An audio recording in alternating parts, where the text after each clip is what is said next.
Good morning, everybody. Mike Vacchi, PrincetonTrader.com here for NTMarkets.com with your Monday morning pre-market webcast.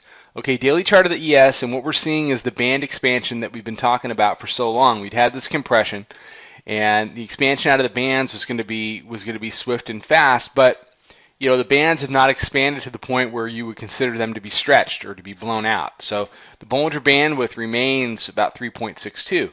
So what have we been doing, and what are we looking for? Well, what we've been doing is we got short the close Wednesday, right around the 65 area, and we covered most of that, but not all of it, into the two tests of the yellow line, which is the 100-day exponential moving average. So one thing that about Friday was it was not a fear trade. It wasn't blood in the streets. You didn't see panic. For the course of this expansion over the course of a couple of days, it has been very orderly. It's been very orderly, just a series of lower highs and lower lows. You have not seen that that 15-minute candle or that 5-minute candle that just makes you jump out of your seat and just scares the bejesus out of you. We're not seeing that. We're just seeing an orderly sell-off. You're seeing expansion out of a very tight compression. So what are we looking for here? All right, as I said, we've gotten out of most of that short. Still have some short. I still have some of my older swing short. Right now we are long the 1912 area. Okay, because after two tests of the 100-day exponential moving average, that's something you can really sink your teeth into and say, okay, if this is a bounce level, this is where it really most likely would be. That's a lot different than trying to grab a low every other handle all the way down.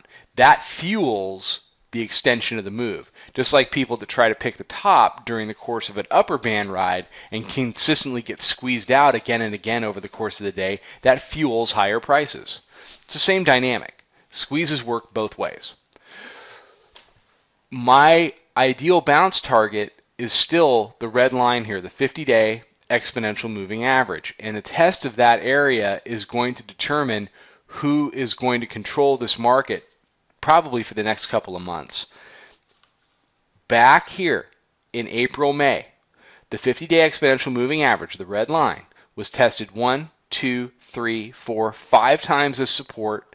Finally, the lift up off of that line created that really long upper band ride in late May, early June. We've broken through that level. We've closed below that level. That level needs to be tested as resistance. We're long for that test.